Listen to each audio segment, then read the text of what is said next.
I just watched The Revenant. Just kidding, I really watched Alice in Wonderland.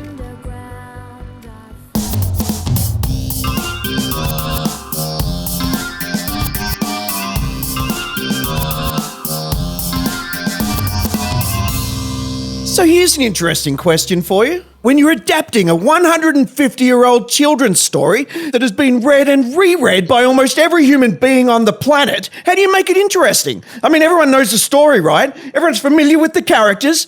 So how do you make the story's visual form engaging enough to hold an audience's attention and reinfuse a new sense of wonder into the viewing experience? Well, apparently Disney's answer was to hire Tim Burton, a true visual auteur, to bring his unique visual style to the proceedings and fill Wonderland with wonder once again. Oh, and fill it with wonder he did. Like, I wonder why the fuck this movie is worth 110 minutes of my time. Or, I wonder if I should just turn this bullshit off and go jerk off to pictures of Sarah Underwood. I guess Disney just forgot that old Tim Burnt Out has been pretty much making the same fucking movie over and over again for 20 years and has the aesthetic sensibilities of a sexually aroused necrophiliac. Yes, that's someone who fucks corpses, don't look it up. So we end up with a version of Alice in Wonderland that abandons all that delightfully nonsensical whimsy that Lewis Carroll brought to the book and replaces it with drab and in some cases downright creepy CGI visuals that are more likely to shift the bile from your stomach to the back of your nasal cavity than inject you with a sense of wonder.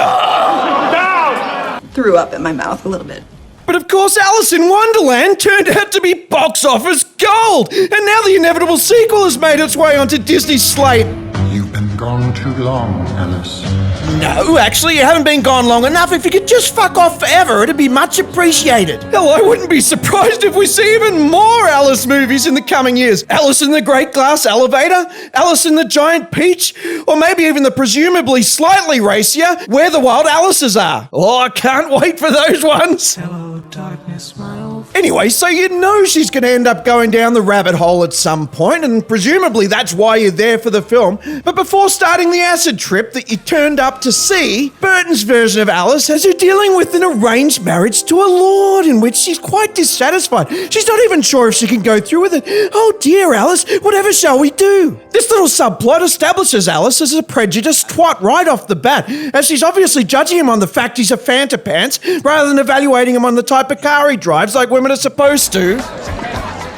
What do you drive? Excuse me? What kind of a car do you drive? Cavalier. Our buddy Alice is played by Claire Danes, who does a pretty... Hang on, wait, that's not fucking Claire Danes! Oh, well, folks, it appears the studio wanted to save money, so they took a bit of Claire Danes' armpit hair and made a genetically impure, mentally inferior clone of her to play Alice in the movie. Fuck me, couldn't they have waited until the technology was just a little bit more mature, rather than using underdeveloped, untested embryo growth technology? Oh, guys, that's just creepy. Good God, her chin looks exactly like the head of a penis. Anyway, Claire Danes' genetically challenged clone meanders from scene to scene, delivering stilted dialogue and completely removing any sense of wonder by commenting repeatedly that it's all a dream and she can decide how it goes, even though she never actually once does that. I mean, at this point, are people not aware that invariably dreams feel real? You don't wander around in dreams saying, oh, this is just a fucking dream. I might as well go ahead and give Vladimir Putin that rim job he's asking for. No, it feels real. You react as if it is. You say, fucking hell, Vladimir Putin wants a rim job. I hope I can bargain him down to a quick reach around so I don't have to touch my tongue to his asshole. Tell him he's dreaming. Well, I guess it'd be remiss of me to neglect to mention Johnny Depp and his fucking bizarre portrayal of the Mad Hatter.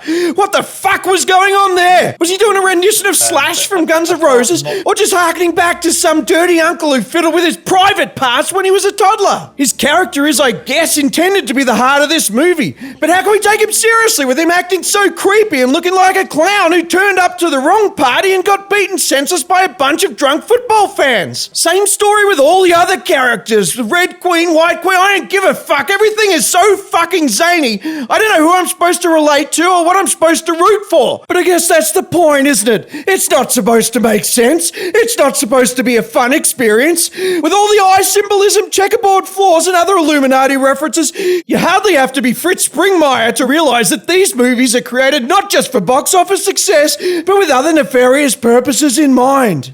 Because these psychedelic Disney movies are anything but innocuous box office money grabs, but instead they are tools used by the elite to facilitate their Monarch mind control programming experiments. Along with movies like Wizard of Oz, Charlie and the Chocolate Factory, and Fantasia, Alice in Wonderland is combined with a shitload of drugs and sadistic torture techniques to freak the fuck out of children as they undergo the process of dissociation to become industry-controlled mind control slaves. Come on, peeps, do you really think the ruling elite would create these idols with almost infinite godlike influence over the masses without also controlling the message they put out and the values they imbue in their public image? Fuck no, they wouldn't. They would make fucking sure they've got complete control over their entire industry, so every public face of it is a pawn pushing their agendas and philosophies to the information-addled masses.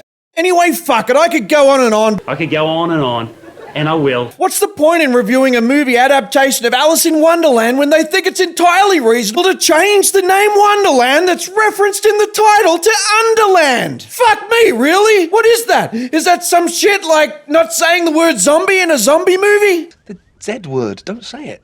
Why not? Because it's ridiculous. Well, I guess we're just lucky that the original text wasn't called Alice in Wonder Carriage, Alice in Wonder Bite, or maybe Alice in Wonder Acting.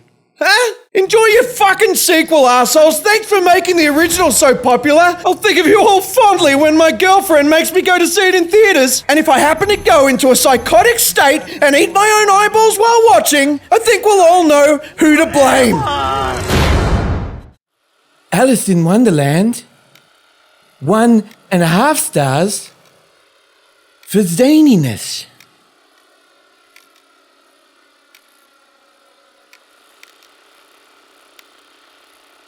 If you like this video, click like. That's what that fucking button's for. If you want to see more, click subscribe. That's what that fucking button's for. Otherwise, go about your day. I don't care.